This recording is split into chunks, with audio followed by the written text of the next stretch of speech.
ಸಾರಿಗೆ ನೌಕರರಿಗೆ ಒಂದು ಸಿಹಿ ಸುದ್ದಿ. ಸಣ್ಣ ಸಣ್ಣ ತಪ್ಪಿಗೆ ಮನಸ್ಸು ಇಚ್ಛೆ ಶಿಕ್ಷೆ ನೀಡುವ ಅಧಿಕಾರಿಗಳಿಗೆ ಬ್ರೇಕ್ ಹಾಕಿ ಏಕರೂಪ ಶಿಕ್ಷೆಗೆ ಜಾರಿ ಮಾಡಿ ಆದೇಶವನ್ನು ಜಾರಿಗೊಳಿಸಲಾಗಿದೆ. ಹೌದು, ಕರ್ನಾಟಕ ರಾಜ್ಯ ರಸ್ತೆ ಸಾರಿಗೆ ನಿಗಮ ತನ್ನ ಚಾಲನಾ ಸಿಬ್ಬಂದಿಯ ಅಪರಾಧ ಮತ್ತು ಗೈರು ಹಾಜರಿ ಪ್ರಕರಣಗಳಿಗೆ ಸಂಬಂಧಿಸಿದಂತೆ ಮಹತ್ವದ ನಿರ್ಧಾರ ಕೈಗೊಂಡಿದ್ದು, ಇಲ್ಲಿಯವರೆಗೆ ಒಂದೊಂದು ವಿಭಾಗದ ಶಿಸ್ತು ಪ್ರಾಧಿಕಾರಿಗಳು ತಮ್ಮ ವಿವೇಚನೆಗೆ ಅನುಗುಣವಾಗಿ ವಿಭಿನ್ನ ಶಿಕ್ಷೆಗಳನ್ನು ವಿಧಿಸುತ್ತಿದ್ದಕ್ಕೆ ಈಗ ತೆರೆ ಬಿದ್ದಿದೆ.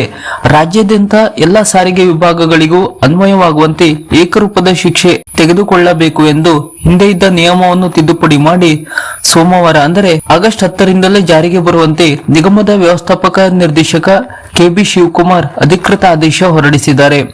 ಆಗಸ್ಟ್ 10, 2026ರಂದು ಕೆಎಸ್ಆರ್ಟಿ ವ್ಯವಸ್ಥಾಪಕ ನಿರ್ದೇಶಕರಾದ ಕೆಬಿ ಶಿವಕುಮಾರ್ ಅವರು ಈ ಕುರಿತು ಸಾಮಾನ್ಯ ಸ್ಥಾಯಿ ಹೊರಡಿಸಿದ್ದು, ಬಾಕಿ ಇರುವ ಹೊಸ ಪ್ರಕರಣಗಳಿಗೆ ಈ ಮಾರ್ಗಸೂಚಿಗಳು ತಕ್ಷಣದಿಂದಲೇ ಜಾರಿಗೆ ಬರಲಿವೆ ಎಂದು ತಿಳಿಸಿದ್ದಾರೆ.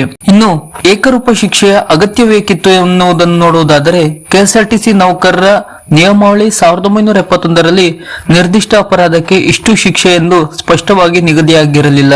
ಇದರಿಂದಾಗಿ ಒಂದೇ ರೀತಿಯ ತಪ್ಪು ಮಾಡಿದ ಇಬ್ಬರು ನೌಕರರಿಗೆ ಬೇರೆ ಬೇರೆ ವಿಭಾಗಗಳಲ್ಲಿ ವಿಭಿನ್ನ ಪ್ರಮಾಣದ ಶಿಕ್ಷೆಯಾಗುತ್ತಿತ್ತು. ಇದು ನೌಕರರ ಅಸಮಾಧಾನಕ್ಕೆ ಎಡೆ ಮಾಡಿಕೊಡುತ್ತಿತ್ತು.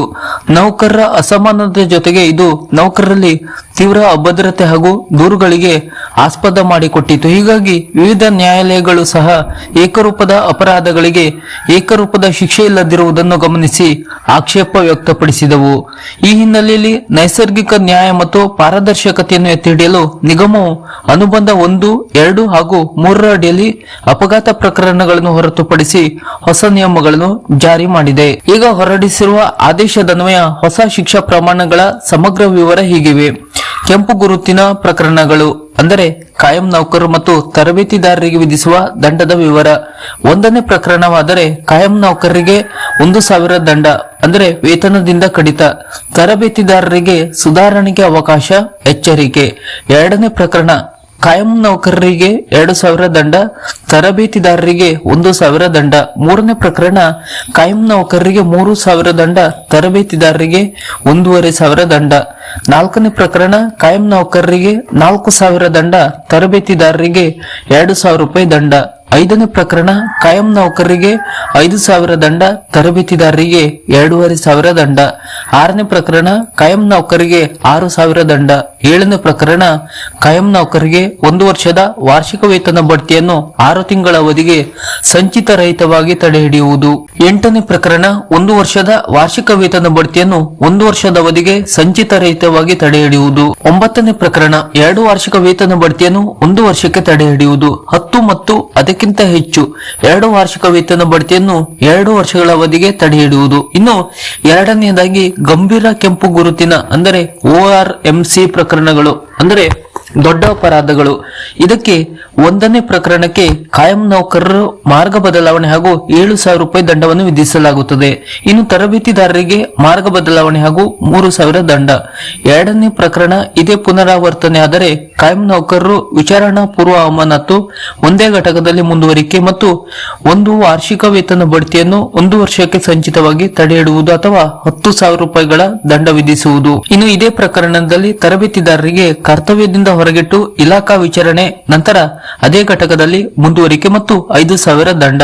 ಈ ಅಪರಾಧಗಳು ಪುನರಾವರ್ತನೆಯಾದರೆ 3ನೇ ಪ್ರಕರಣ ಕಾಯಂ ನೌಕರರು ಅಮಾನತು, ಬೇರೆ ಘಟಕಕ್ಕೆ ವರ್ಗಾವಣೆ, ಮೂಲ ವೇತನದ ಬಡ್ತಿಯ 1 ಹಂತವನ್ನು ಸಂಚಿತವಾಗಿ ಕೆಳ ಹಂತಕ್ಕೆ ಇಳಿಸುವುದು ಅಥವಾ 1 ವೇತನ ಬಡ್ತಿ ಶಾಶ್ವತ ತಡೆ 15,000 ರೂಪಾಯಿಗಳ ತನಕ ದಂಡ ವಿಧಿಸುವುದು. ಇನ್ನು ತರಬೇತಿದಾರರಿಗೆ ಬೇರೆ ಘಟಕಕ್ಕೆ ವರ್ಗಾವಣೆ ಹಾಗೂ 10,000 ರೂಪಾಯಿಗಳ ದಂಡ. ಇನ್ನು 4ನೇ ಪ್ರಕರಣ ಕಾಯಂ ನೌಕರರು 2 ಹಂತಗಳ ವೇತನ ಬಡ್ತಿ ಇಳಿಕೆ ಅಥವಾ 20,000 ದಂಡ. ತರಬೇತಿದಾರರಿಗೆ ತರಬೇತಿ ಆಯ್ಕೆ ಪಟ್ಟಿಯಿಂದ ಹೆಸರನ್ನು ತೆಗೆದುಹಾಕುವುದು. 5ನೇ ಪ್ರಕರಣ ಕಾಯಂ ನೌಕರರು 3 ಹಂತಗಳ ವೇತನ ಬಡ್ತಿ ಇಳಿಕೆ ಅಥವಾ 25,000 ರೂಪಾಯಿಗಳ ದಂಡ. ಇನ್ನು 3ನೇದಾಗಿ ಗೈರು ಹಾಜರಿ ಪ್ರಕರಣಗಳ ದಂಡದ ವಿವರ ಹೀಗಿದೆ. 1 ರಿಂದ 6 ದಿನಗಳ ತನಕ ರಜೆ ಆದರೆ ಕಾಯಂ ನೌಕರರಿಗೆ ದಿನಕ್ಕೆ 100 ರೂಪಾಯಿನಂತೆ ದಂಡ, ತರಬೇತಿದಾರರಿಗೆ 50 ರೂಪಾಯಿ ಕಡಿತ. 7 ರಿಂದ 30 ದಿನಗಳ ರಜೆ ಕಾಯಂ ನೌಕರರಿಗೆ 200 ರೂಪಾಯಿಗಳ ದಂಡ, ತರಬೇತಿದಾರರಿಗೆ 100 ರೂಪಾಯಿಗಳ ದಂಡ.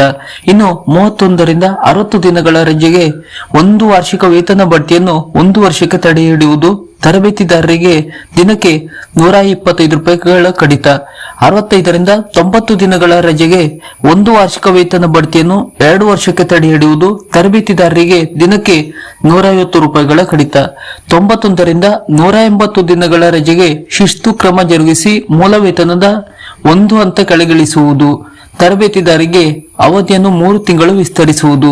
ಇನ್ನು 181ರಿಂದ 360 ದಿನಗಳಿಗೆ ಹೆಚ್ಚು ರಜೆಯನ್ನು ಹಾಕಿಕೊಂಡಿದ್ದರೆ, ಅಂದರೆ ವರದಿ ಮಾಡದೆ ರಜೆ ಹಾಕಿದರೆ 1971ರ ನಿಯಮಾವಳಿ 18B ರಂತೆ ಕಠಿಣ ಶಿಸ್ತು ಕ್ರಮ ಅಥವಾ ತರಬೇತಿ ಪಟ್ಟಿಯಿಂದ ಶಾಶ್ವತವಾಗಿ ತೆಗೆದುಹಾಕುವುದು.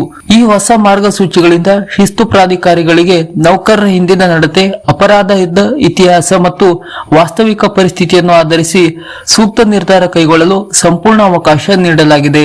ನೌಕರರ ಮೇಲಾಗುವ ಅನಗತ್ಯ ಕಿರುಕುಳ ತಪ್ಪಿಸಲು ಮತ್ತು ಆಡಳಿತದಲ್ಲಿ ಪಾರದರ್ಶಕತೆ ತರಲು ಈ ಕ್ರಮ ಕೈಗೊಳ್ಳಲಾಗಿದೆ ಎಂದು ವ್ಯವಸ್ಥಾಪಕ ನಿರ್ದೇಶಕರು ಆದೇಶದಲ್ಲಿ ತಿಳಿಸಿದ್ದಾರೆ. ಇನ್ನು ಮುಂದೆ ಸಾರಿಗೆ ನೌಕರರಿಗೆ ಏಕರೂಪದ ಶಿಕ್ಷೆ ಜಾರಿಯಾಗಿದ್ದು, ಅಧಿಕಾರಿಗಳು ಮನಸ್ಸು ಇಚ್ಛೆ ಶಿಕ್ಷೆಗೆ ಬ್ರೇಕ್ ಬಿದ್ದಂತಾಗಿದೆ. ಇದರಿಂದ ಸಾರಿಗೆ ನೌಕರರು ಸ್ವಲ್ಪ ನಿಟ್ಟುಸಿರು ಬಿಟ್ಟಂತಾಗಿದೆ.